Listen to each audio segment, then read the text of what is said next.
You are Locked On Irish, your daily podcast on the Notre Dame Fighting Irish.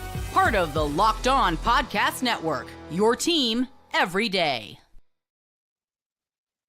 Welcome into the Locked On Irish Squad Show. My name's Joe George, host of Locked On Sports Chicago. Normally we just go live there for these postcast shows, but today we're across the Locked On Irish YouTube channel and Smothered and Covered as well. And we're joined by Alex Dono of Locked On Canes, Kenton Gibbs of Locked On Wolfpack, both hosts of Locked On ACC, and Barrett Sallee, who is in the press box right now at the Notre Dame, Indiana, a host of Smothered and Covered here on the Locked On Sports Network. What's up, guys? How y'all doing? Warmer than I thought I'd be because they do have the heat on up here, which is very welcome because outside not so much. Today's episode is brought to you by Gametime. Download the Gametime app, create an account, and use code LOCKEDONCollege for $20 off your first purchase. So Notre Dame wins this game, guys, pretty easily. I mean, I know the score is going to look a little bit better in the end, 27-17.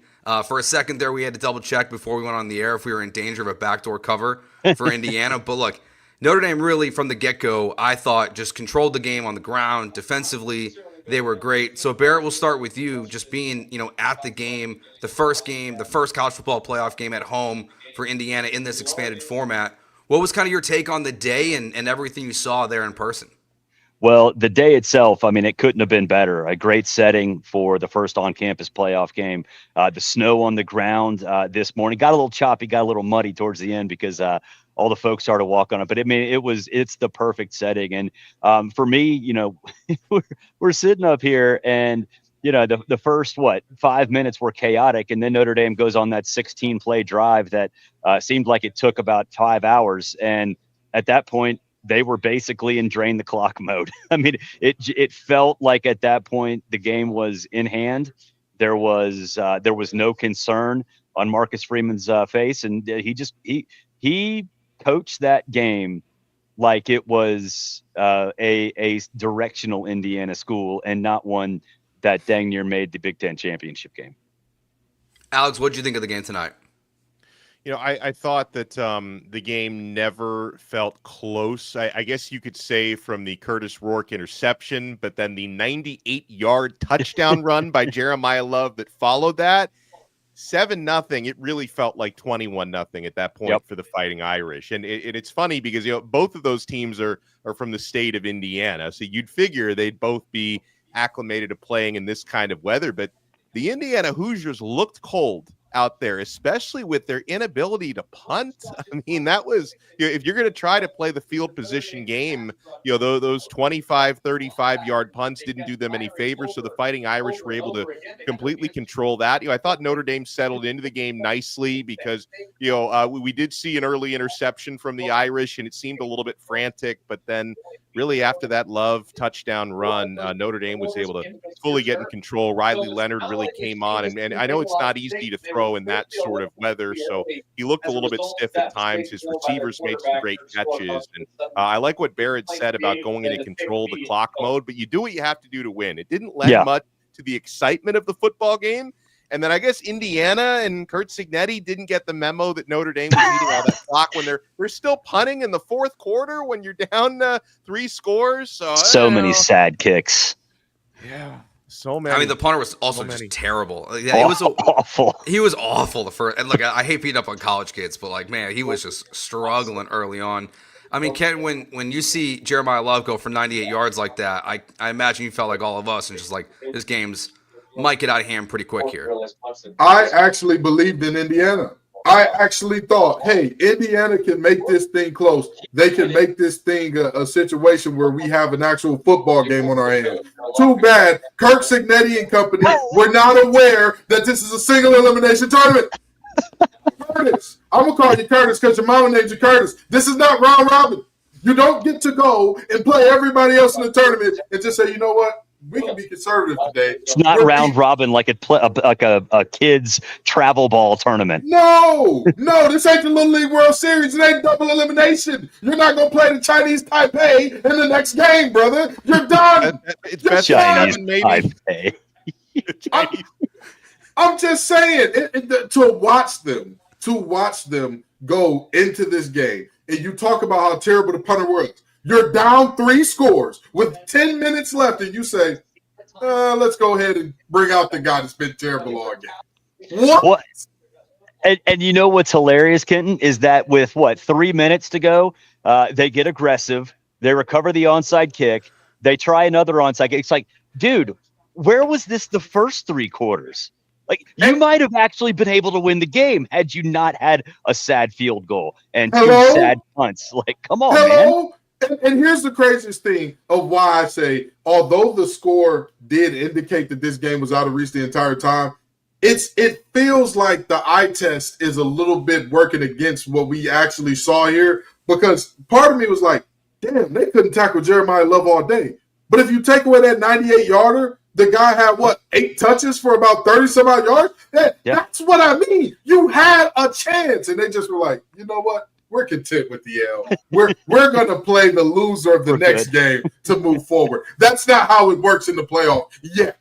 No, I mean, I can't even believe how the day started with him going on game day like that and saying we don't just beat top 25 teams. Sorry for cussing for people. We beat the shit out of them. Like, I mean, you don't say that and then have this performance in a game. He's bringing up games against Coastal Carolina and all these past performances that just don't even matter. But I don't know, like this game, this is kind of from my perspective, like doing all these Notre Dame postcast shows.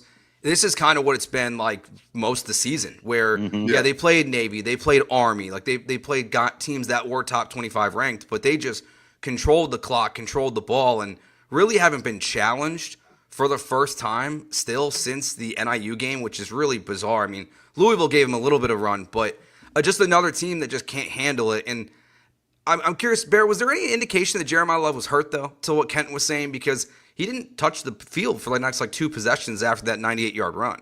You know, we were talking about that up here, and we didn't see him going to the tent.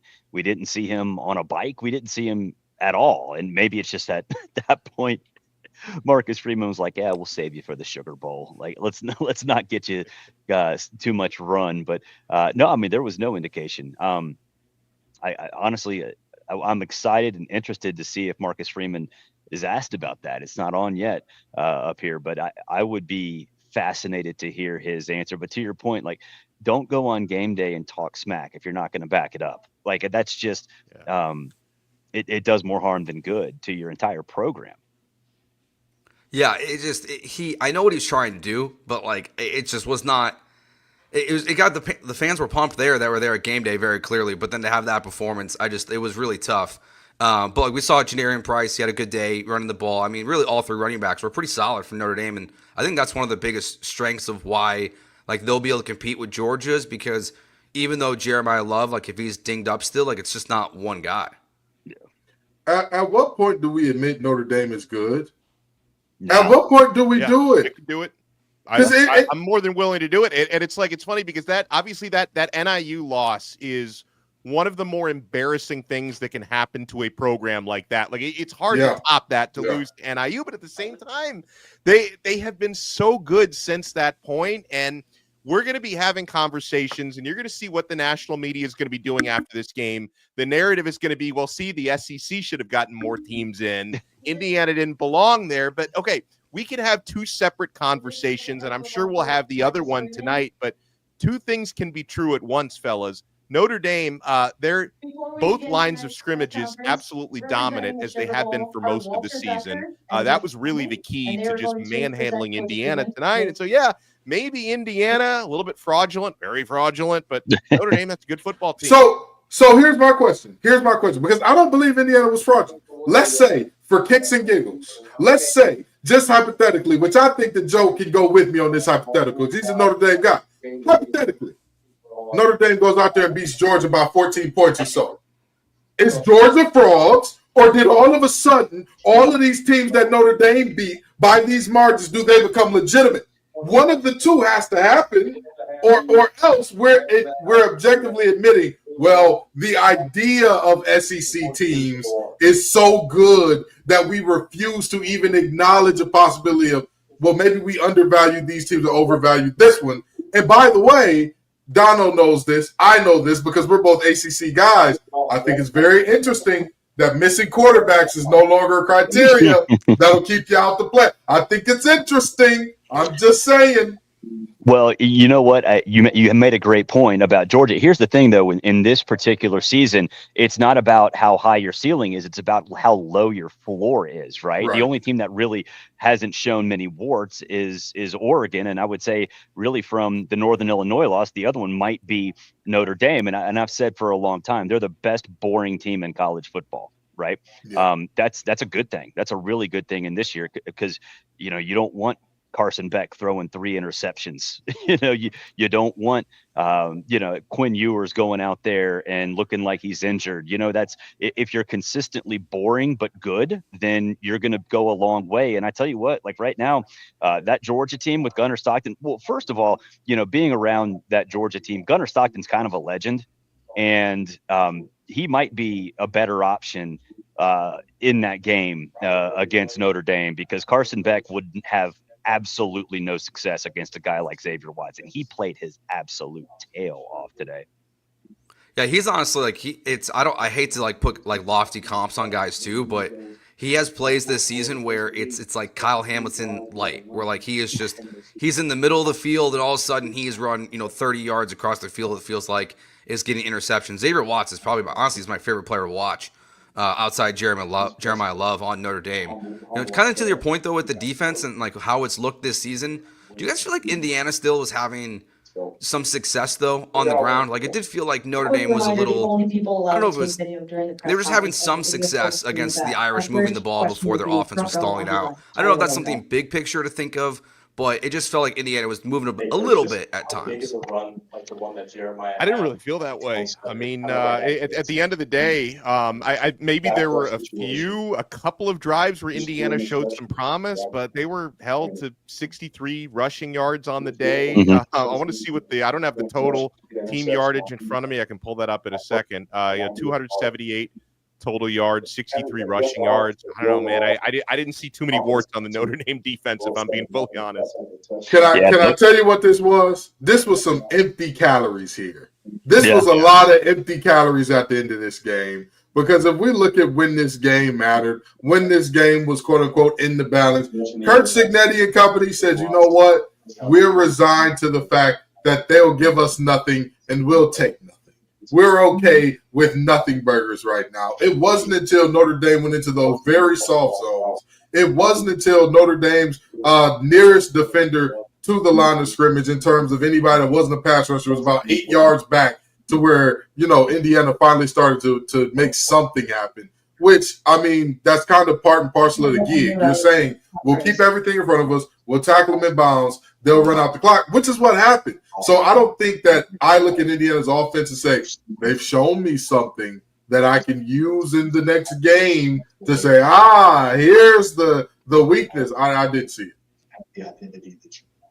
Bear, did you see anything there from the Indiana offense against Notre Dame's defense today that just stood out in anywhere? It was just absolutely dominating from your view, too. I mean, Justice Ellison looked okay in the second quarter, but coming out of halftime, man, what'd they have? They had negative 15 rushing yards in the third quarter. I felt like when they did get some momentum on the ground, that Notre Dame defense just absolutely locked them down. And then to Marcus Freeman's credit, he looked at that team and looked at what they did well against that Notre Dame defense and just shut it down in the second half. They had a lot more pressure up the middle. They tackled on the edges. You saw a lot more from Notre Dame's corners jumping in and helping out against the run. So I think really whatever success they did have, which was marginal in the first half, the adjustments that were made at halftime were that was championship level. Yeah, I think Marcus Freeman, he kind of proved his contract tonight. I think that was the only thing when he got it this week was we all got a little nervous feeling. At least I did. It was just I have seen Marcus Freeman lose to Marshall and Stanford and NIU. Please don't lose to Indiana after getting a 4-year contract extension. Donna, what'd you think of Riley Leonard tonight? I'm sure you've seen him a lot, obviously when he was at Duke, but then at Notre Dame now. I thought he was solid tonight. He doesn't have to do a lot for this team. No, he doesn't, and I think that suits him well because he's a tremendous manager, but he's a weapon when you get in the red zone, as we all know. He's got that Notre Dame quarterback rushing touchdown record. I mean, once you get down around that 5-yard line, Riley Leonard's going to pull out some magic. And he's a great conductor of that orchestra. And you can see, like, he's not somebody who's out there to try to compile his stats, because nobody looked happier when Jeremiyah Love ran for 98 yards than the guy who had just handed it off to him, who had thrown an interception in his prior snap. Like, nobody looked happier than Riley Leonard. So I think, honestly, he's a perfect fit there. Like, for a big physical team like Notre Dame that's going to win battles up front, to have a quarterback who manages the game so well and can run the way that he's capable of doing. I mean, and it's one of those things, and Kenton, I'm sure, can say the same thing. When he was at Duke, and there were rumblings about him hitting the portal, everyone was saying that's Notre Dame all the way, and he hit it with the no contact tag, and you knew exactly where he was going. So yeah, I thought he had a very Riley Leonard-esque game.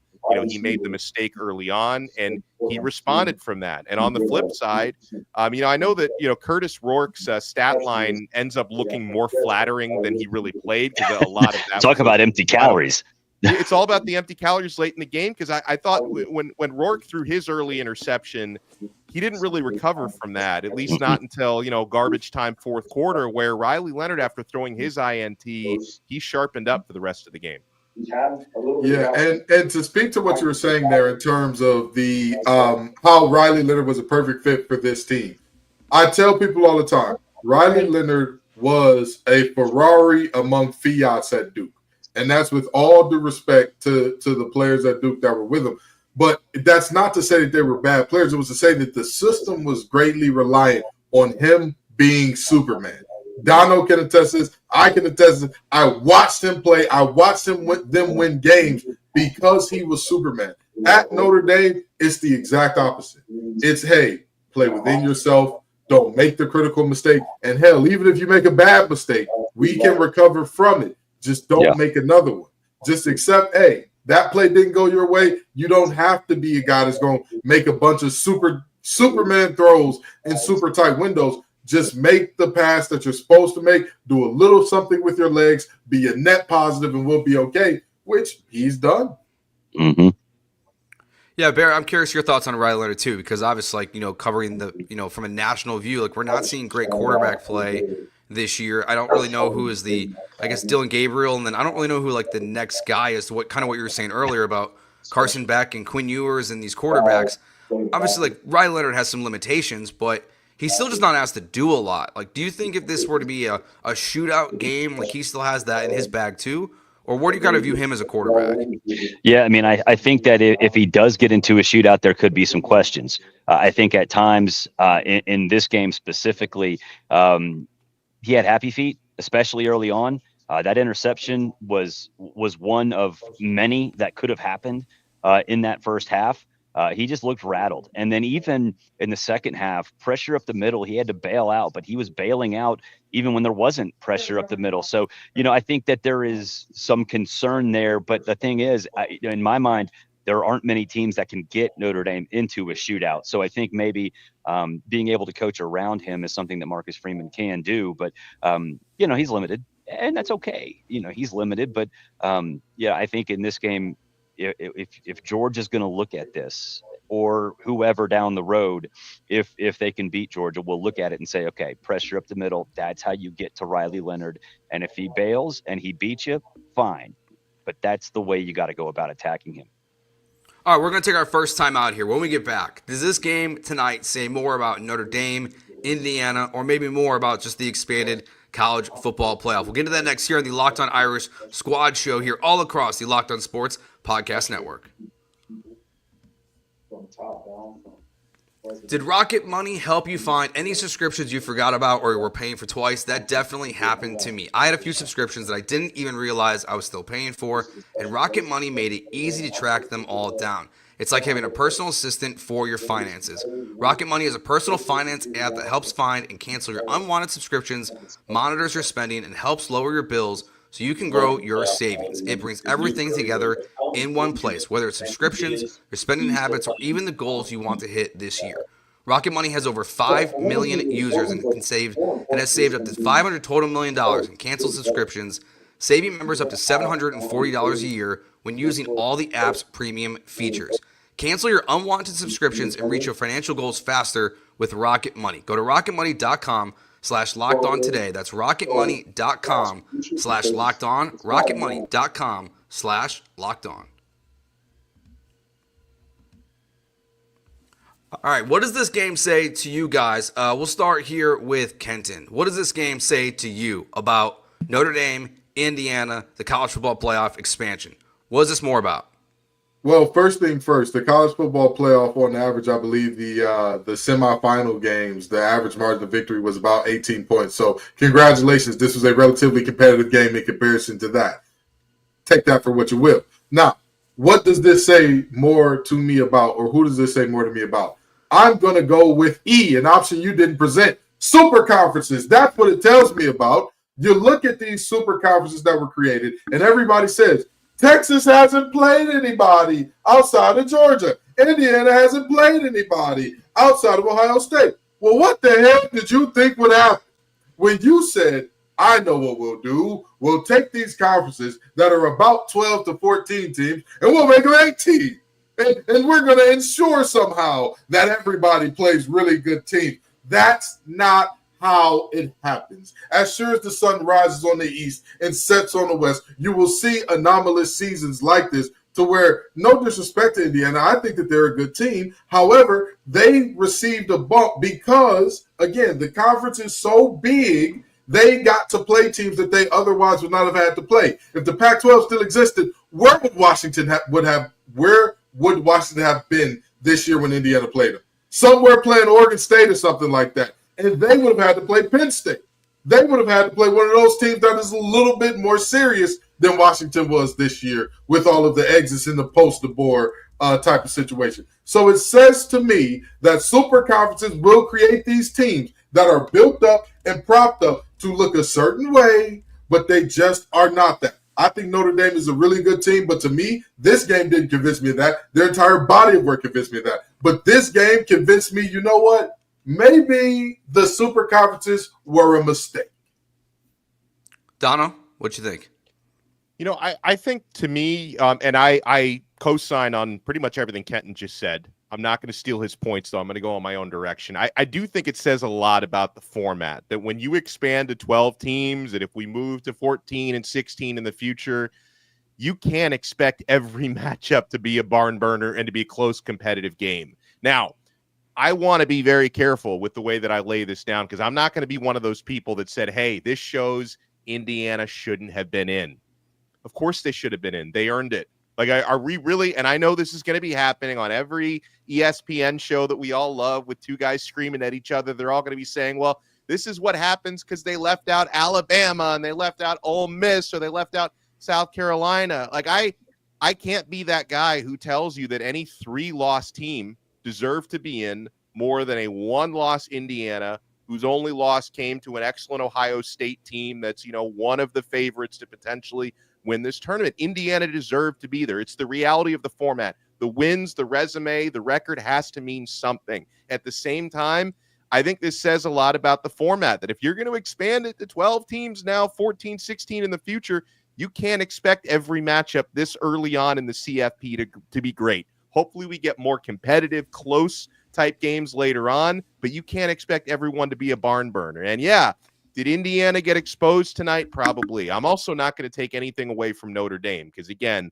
they went out there, they earned it, they dominated, they played a near flawless performance, and they played their brand of football. I respect the fact that when they're up double digits in the game, they essentially spent 20 minutes of game time, if not more, running out the clock. But that's what you do when you're ahead and you're dominating the opponent. So I think this says more about the format than anything else.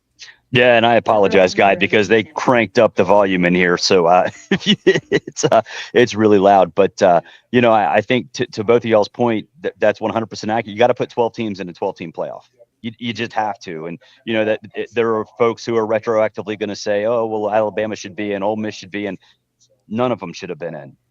None of them should have been in. You can't sit here. I think moving forward, this is the first time we're doing this, right? So, you learn your lessons. After the first one, you heard the TCU Baylor discussion, and then Ohio State got in and they tweaked their decision making a little bit. I think now what you're going to see is a more focus on strength of schedule, right? Because like to your point, Kenton, about super conferences, you're going to have teams that just breeze through just for no reason whatsoever, because certain teams just have down years. That's what happened to Texas. It's what happened to Indiana. So if that's going to be the case in an era of super conferences, you have to recognize when those teams have that luxury. And Indiana had it. I'd say Texas has it for sure. But moving forward, I think the committee will put more of an emphasis on it. Every landscape is different. I get that. But there's no way that you should have, in retrospect, maybe it shouldn't have been SMU that was being debated. Maybe it was Indiana, but you live, you learn. We'd never done this before. And I think moving forward, they will take the lesson from this year, specifically this game, and incorporate it into their meetings moving forward. But yes, I think that's an extremely slippery slope. I'm sorry to cut you off there, Joe, but I think that's an extremely slippery slope, because what are we doing here if we say, hey, you can have an extremely strong schedule, and because of that schedule, you can lose 4 games and we'll let you in. You play a good team. So what if they beat your brains in? You got a great strength of schedule, therefore we let you in. And here's my biggest thing that I absolutely hate. This idea that, this team would beat this team. Because one thing I kept hearing tonight, I don't know who should have been in, but I know that both of these teams would get beat by 21 by Alabama. How? The SEC is undefeated in hypothetical games, Kenton. But that's my point. Hypothetical games. But that's my point. And that is why for fan bases like Notre Dame and for the Big Ten as well, which I warned about months ago, hey, I don't know if y'all know this. Your whole alliance with the SEC, it's on very thin ice. It is on very thin ice, because as time goes along, the SEC will start to realize, wait a minute now, we're ESPN's golden child, and ESPN is the leader in sports. We've got Disney money backing us. Why under God's green earth would we want to say, they're a good conference too, they should get equal footing? No, we want all the footing. We want all the teams. Again, we're not discussing a team out of the Mountain West. We're not discussing a team out of the Sun Belt. We're discussing a Big Ten team that had one loss and saying, their strength of schedule should have been considered here. Don't get me wrong. I understand the idea that, hey, you have to play good teams and all that good stuff. But we're talking about a team that played the national champion, national runner-up from last year. So when we get into that argument of, hey, strength of schedule has to matter, strength of schedule has to do it. Okay, but then how far are we willing to go to say a good win absolves you of how much? Because at that point in time, how far do we go before we stop it? Because if that's the case, USC was a damn good team this year because of that win over LSU, wasn't it? Oh, no, Georgia State, they beat Vandy. Vandy looked like a really good SEC team at times this year. So Georgia State's got to be good. It's a very dicey game with the strength of schedule matters over, hey, this is still a Power 4 team that has shown up and shown out against, again, teams that on paper were supposed to be good. Who could have predicted Michigan couldn't complete a pass beyond 5 yards for half of the season? Who could have predicted that? Yeah, so I'm gonna say here, I'm gonna stand up for Notre Dame a little bit with this one, kind of in 2 parts of this, because I think what you said there is it's a really valid point of just kind of the slippery slope that they could go on, because I think a lot of people who, if this was flipped tonight, if this score was exactly flipped, people would be saying the same thing about Notre Dame as they did Indiana's schedule, because it's not great. They didn't play a lot of great teams. They beat Texas A&M. I was there. It was incredible. But they hadn't, Florida State was awful this year. The teams they were supposed to beat weren't good, and they just ran through their schedule. So that's why I think it is a slippery slope, because it's everything you can say bad about Indiana, you kind of can say about Notre Dame and Texas with the schedules that they played. So I think that's why, this game for me, watching it, I'm with you that Indiana, I think, is a good football team. I don't think they're obviously a great football team, but I think this game just shows you how dominant Notre Dame has been this season. That all the scheduling and everything aside, every single week they've gone out there and they have run the ball at will. They have thrown the ball well. They've dealt with big-time injuries on defense throughout the season, and it hasn't really affected them. And really, like even when they got tested by USC, like that game, the defense came through in the clutch with a couple pick sixes. So I think to me, this game still says more big picture about the college football playoff itself and Notre Dame. Because honestly, my biggest beef with the college football playoff is the seeding. I hate that Clemson beat SMU and is not ranked ahead of them. I don't like the way that they really were just looking at like standings, but I think Notre Dame, just the dominant performance they had in this one, it says a lot about them still. And look, we'll learn more next week when they play Georgia. Like that's where really all of this will kind of come to a head for sure. Well, and something like there's so many just thoughts that go through my mind when I hear all these debates about how, so many more SEC teams deserve to be in. You've got to elevate this 3-loss team over this 1-loss team. And it's like, I know I'm going off the rails a little bit with this because this is slightly off the beaten path, but it's like, let's not pretend that there aren't other advantages of being in the SEC when it comes to the TV revenue, when it comes to the prestige, the exposure you get, because for some of these SEC programs that are complaining about being held out of the playoff because of their 3 losses, well, I'm sure the Big 12 or the ACC would be more than happy to have you. Like if Ole Miss, if you want to give up that extra revenue, that extra prestige you get, come on down to the ACC. So we got room. We got room. You got room. So it's a trade-off. Yeah, you're going to have a more difficult path into the college football playoff, but there are so many other advantages that come into being in that conference. Unfortunately, that's the reality. Everyone seems to be fully willing to be in that super conference and have all the extra attention that comes with it, but it does come at a price because, you're going to have a tougher road into the CFP because of it. But what's so tough about the road of beating Kentucky? I love D.L. Walker. That's a Cass Tech graduate. Anybody who knows me know I'm hard-pressed to say something bad about a team with one of the green guys on it. That team stunk. What's so tough about asking you to score more than 3 points against Oklahoma? I love Brent Venables. I think he should have been the Bud Foster of the 2010s and 2020s as the greatest defensive coordinator ever lived. He's not a great head coach. He held y'all to one of the lowest scores all season. Maine scored more against them boys than y'all did. So what? Oh, I'm sorry. Diego Pavia. He's the guy. He's the one that's the great divider of this thing. Now, mind you, I just named 3 teams that are keeping these guys out, that are keeping these world beaters out. I don't give a damn who you are hypothetically. I don't give a damn if you would beat, hey, I'm sure all of these teams would beat the Detroit Lions fully healthy. By the way, my line's great for the first time in a while. It feels amazing. But anyway, I'm sure all of them would be amazing in the NFL hypothetically. But the reality is when you put that ball down and you blow that whistle and guys got to move guys got to get in the end zone, guys got to play as a team, it seems to me that there is something lacking in those teams that they get credit for just being in a tough conference when, again, at some point in time, what you do on the field has to matter. How do you lose 25% of your games and we're calling you one of the best teams in the nation? You're losing the two teams that wouldn't have made bowl games without beating you. And we're saying you belong in the playoff. Stop it. Get some help. Lay off the drugs. It's not good for you. Well, I tell you what, maybe we could have stayed at 4, gone back to the BCS. It would have made things a lot easier because what we're talking about is granting access and not rewarding excellence. Because, look, Indiana, did they deserve to win a national championship? No. Does Alabama deserve a chance to win a national championship? No. Ole Miss, South Carolina? No. SMU? Probably not. It's almost like, guys, they expanded for this thing called, money and not the true nature of a playoff, which is which team is the best in the country.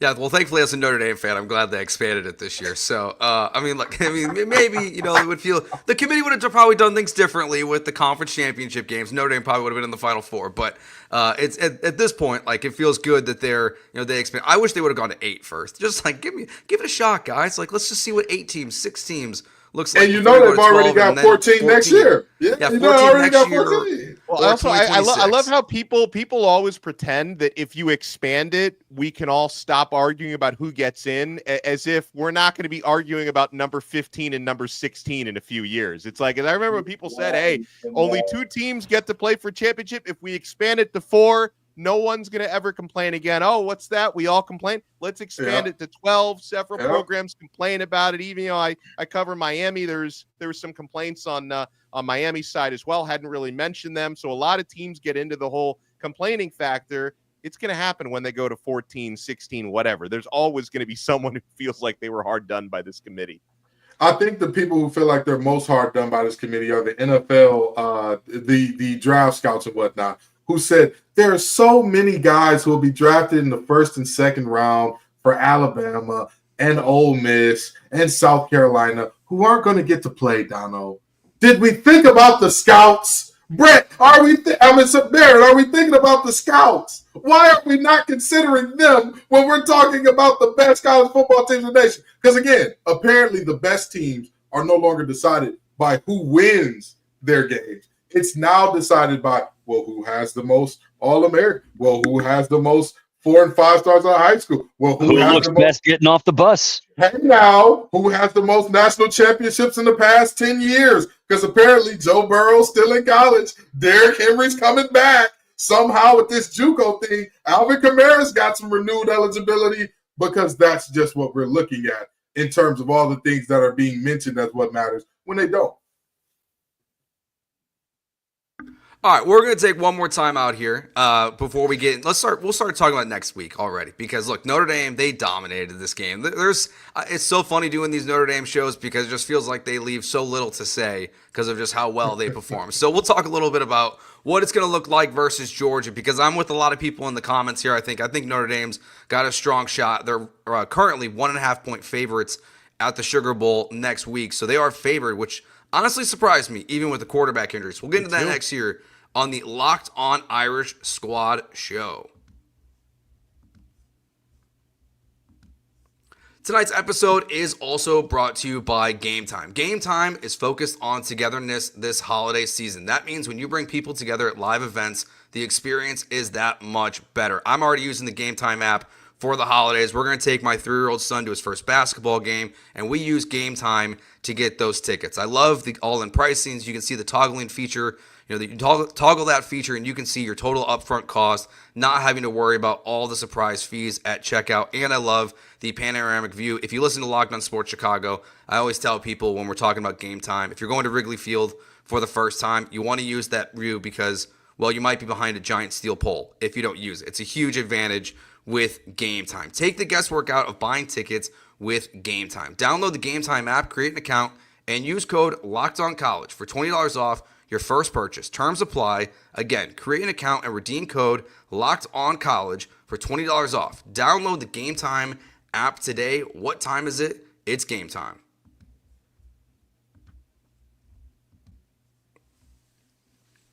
Joe George, Alex Dono, Kenton Gibbs, and Barrett Sallee here on the Locked On Irish Squad show, all across the Locked On Sports Network, on the Locked On Sports Chicago YouTube channel, Locked On Irish, and Smothered and Covered as well, which Barrett Sallee hosts, and Alex and Kenton are the hosts of the Locked On ACC podcast. So next week, Notre Dame, Georgia, I believe it's the 7:45 Central Time kickoff at the Sugar Bowl. This game, Notre Dame opens up as a 1.5-point favorite. It was 2.5 when it first opened. It's moved just a little bit here. I'm curious what it will be when we actually get to kickoff a week and a half from today, whatever it is. But early thoughts right now, Barrett, on what Georgia's going to look like. You mentioned earlier you think they're maybe in a better position now with a quarterback change being forced upon them. Yeah, I think it's going to be interesting because last time out, I think in the second half, I think it was pretty clear that Mike Bobo was being very quarterback friendly with, or Gunnar Stockton friendly, I should say. They understood, hey, he's got his limitations. This is not the place you want to put him in. And he did make a terrible throw at the end of regulation, which could have cost them. And, so they've had a lot of time to work that out. The thing about it, though, is that they've never really been able to run the football effectively all year. Travis Etienne's had his moments and Nate Frazier's had his moments, but consistently it's been average at best. With Gunner back there as a mobile quarterback, maybe that changes a little bit. But to me, I'm not surprised Notre Dame's a favorite. I think that there's so much uncertainty with Georgia and so much certainty with Notre Dame because, like I said, they're the best boring team in college football. You know what you're going to get. The ceiling might not be super high, but the floor is super high as well. Whereas Georgia, it's I live in the state. I've gotten know that program very, very well. The amount of angst, animosity, and anger about this team is close to Ohio State levels at this point. And I'm not even joking. So I think it's going to be on that Notre Dame defense to slow down that rushing attack and make Gunnar Stockton win with his arm. And if he does, you shake his hand, you go home, and you watch the rest of the tournament because you can't just assume that suddenly he's going to turn into Johnny Unitas back there. Kent, what are your thoughts for that game coming up? I think you're muted. See, the big SEC lobby's trying to silence me, assuming that he won't turn into Johnny Unitas or Cam Newton or Joe Burrow. That's just a bad bet because, again, it just means more to those guys. But in all seriousness, I'm going to tell you something. I think that Notre Dame is going to come out there and shock the world. And they're favored, so I don't think it's that much of a shocking of the world. But for the casual fans who have not been paying attention and who are still holding on, just squeezing every drop out of they lost to NIU, well, you're going to have a little bit of a requiem in terms of what you are looking at and what you are actually discussing by what you have seen. I believe that Notre Dame wins a rock fight. I don't think they dominate. I think they win a rock fight. I think they win a very, very ugly game, 17-10. I really have a strong feeling that Notre Dame gets it done up front and that Jeremiyah Love, he's a guy that all year, the more tape I watch on him, the harder it looks to tackle him. And even today, despite not having that many yards per touch outside of 98-yard, he looked hard to bring down. It didn't look like he had much open space, but every time first contact was just sliding off him. He's like a boss man D-Lo. He's Mr. Too Slippery. So it's hard to get him down. With that in mind, I think that they win a close one. I really do have respect for Georgia. I have respect for what Kirby Smart has built. I have respect for ETN and company. I just think you're going to have a really, really hard time with Stockton at quarterback winning this football game. And again, I think all things even and with their starting quarterback, if he's playing at his highest clip, I think that Georgia will win this game. But without him, I think that there's just something that they're missing. And I'm a believer in Notre Dame pulling this one off. And I think they've been missing it all year. That's why there's such a lack of confidence in Georgia. It's just It's not the same Georgia team of the last 3 years. Yeah. As Bain would say, their chin has been softened by victory. Yeah. Alex, what do you think about that game? Georgia, Notre Dame coming up. I lean ever so slightly to Notre Dame. Neither outcome would surprise me. I think the only thing that would surprise me would be a blowout in either direction. I think it's going to be a close game. I think it's going to be a game where the clock moves pretty quickly, especially if Notre Dame is able to play the style that they want to play. And I know, Joe, I was surprised when you mentioned that the Irish are 1.5 favorites, just because, the whole SEC bias thing, I guess, doesn't come into play this time around. But I'll tell you what doesn't surprise me is I'm looking on FanDuel, and the over-under for this game, a measly 44.5 points, which I thought it might have started with a 3, to be honest with you. I mean, a college football game in this era, usually you're seeing that's Iowa style, right? Yeah. Right. So usually when you've got an over-under that's in the 50s, you say, oh, they're expecting a low-scoring game. Like in the 40s, it's like something you haven't seen over the last couple of decades in college football. So it tells you a lot about what sort of a game the bettors and the odds makers are expecting a low-scoring, probably a close game. Styles make fights, and I think that this is a good matchup for Notre Dame and a winnable game for them. And I was looking at some of the live comments that came in earlier from Notre Dame fans, and I can agree with this point that from a Notre Dame point of view, you're disappointed that Carson Beck is not going to start in this game because I don't necessarily think that would make that much of a difference when it came to the stylistic matchup, because if Notre Dame beats a Gunnar Stockton-led Georgia, people will be trying to discount that win. And not that matters, because at the end of the day, it's like when Alabama, it's like the Colt McCoy Alabama thing in 2009. Yeah, right. But let me tell you, I'm not buying the no true Scotsman fallacy. I'm not doing it. I don't give a damn how you cut it, how you slice it. You can't tell me that's your conference's champion, and your conference means more, and your conference is better than everybody else, but without your starting quarterback, all of a sudden, you're an entirely different team, but you still belong in the playoffs. Nah, you can't have it every way. Is it Uchiwali or is it one Mike? You can't have both. Yeah, I don't care. As a Notre Dame fan, like I'm good. Like it doesn't matter who's at quarterback. You get to the Final Four, like that's all that matters to me. Frankly, like you get past Georgia, I think Notre Dame's got a great path to the national championship game. Honestly, there was a lot of ways the bracket could have shaken out for them, and I don't think a quarterback injury was one we kind of factored in. At least I wasn't. I was always kind of viewing it as getting that 5 versus 12 matchup originally would have been a great one, or getting Boise State or Arizona State in the next round. But I think this next week or this next game here, I think Notre Dame definitely, like the number makes sense to me because of the quarterback change. Also just what they can do running the ball. Like now this is obviously their biggest test, but they did have success against Texas A&M. That was a long time ago, but Mike Elko had that team prepared right away in week 1. So I'm curious to see how well they run the ball. And honestly, I think the most important thing for me is seeing how quickly I can get on Jeremiyah Love 2025 Heisman odds, because after this touchdown run tonight, and if he's good next week, like they're going to shrink a little bit. Barrett, how do you think this coaching matchup plays out? Because like, how far apart is Marcus Freeman from Kirby Smart? Well, we haven't seen Marcus Freeman in this setting, right? I think Kirby early on in his career, like in the 2018 SEC championship game when he called for a fake punt tied at midfield with Justin Fields as the up back, he panicked a little bit. You don't really see that from him anymore.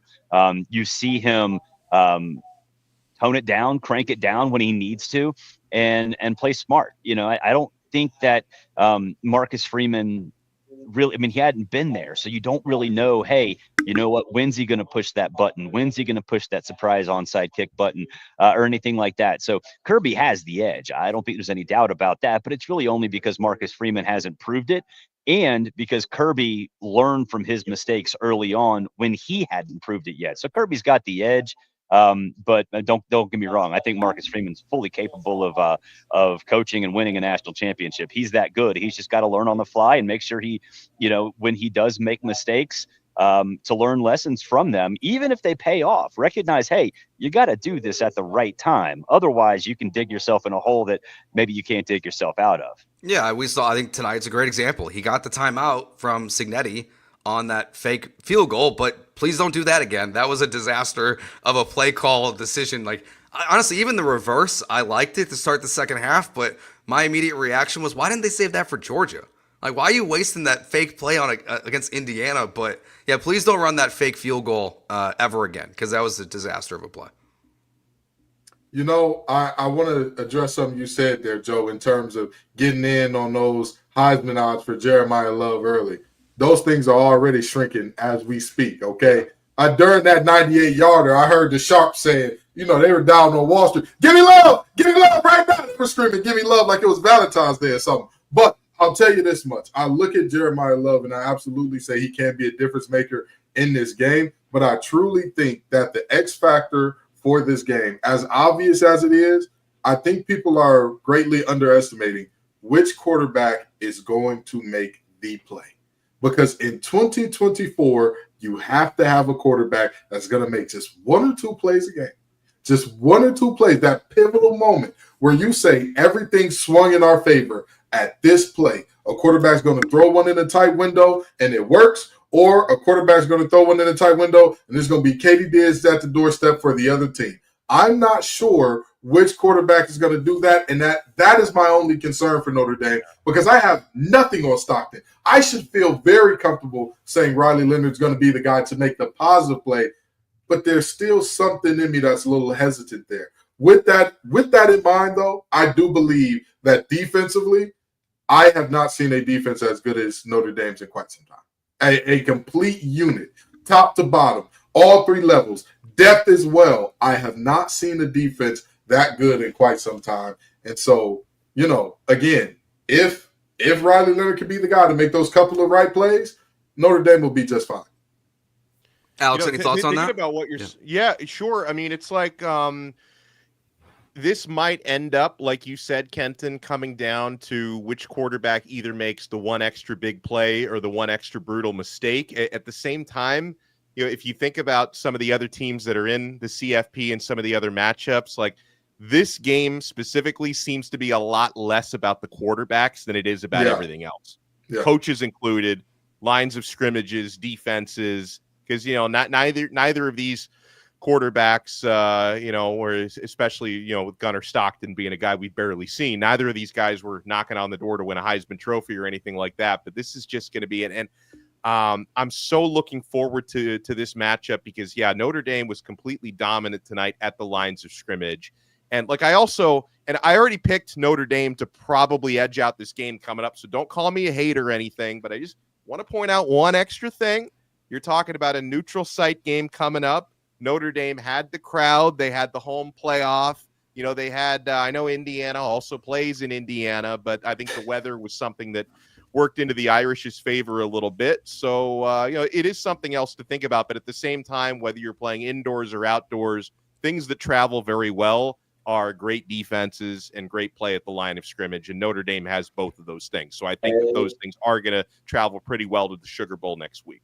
Notre Dame also travels very well. Their fan base does. And so convincing a bunch of Irish folks to go to Bourbon Street on New Year's Eve should not be that difficult. No, it should not. Yeah, I don't have a dog in the fight, but I might show up. I'm going back to Gametime as soon as the show ends to see if I can make the drive from Houston to New Orleans and see if I can be going to that one. All right, we're going to take one more break and then we'll get our final thoughts on tonight's win over Indiana for the Notre Dame Fighting Irish here on the Locked On Irish Squad Show on the Locked On Sports Podcast Network.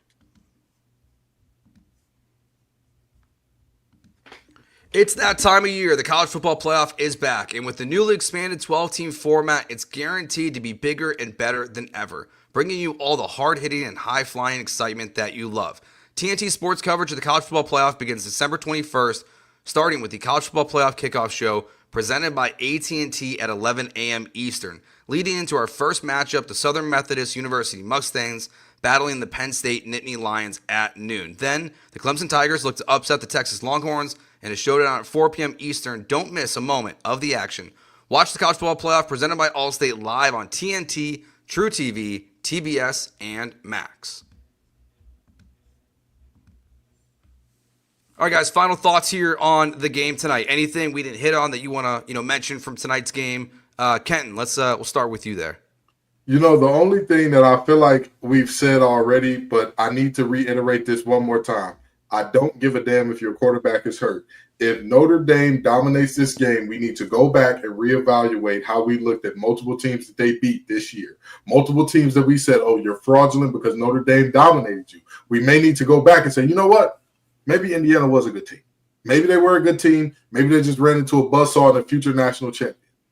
I really and truly believe that because, again, I think that Notre Dame right now, it's crazy to say this. It really is, especially because I know the Golden Domer boost. I've seen it snatch away a trophy from my beloved Peyton Wilson and take it to Xavier Watts, which the Nagurski was his. It was his. He was the best defender in America. But with that being said, there is definitely a moment where I'm looking at Notre Dame feeling like they got to feel like the Rodney Dangerfield of college football right now because they get no respect at all. They're trying their best, but nobody is giving them their love, no matter who they beat, no matter how much they beat them by. Alex?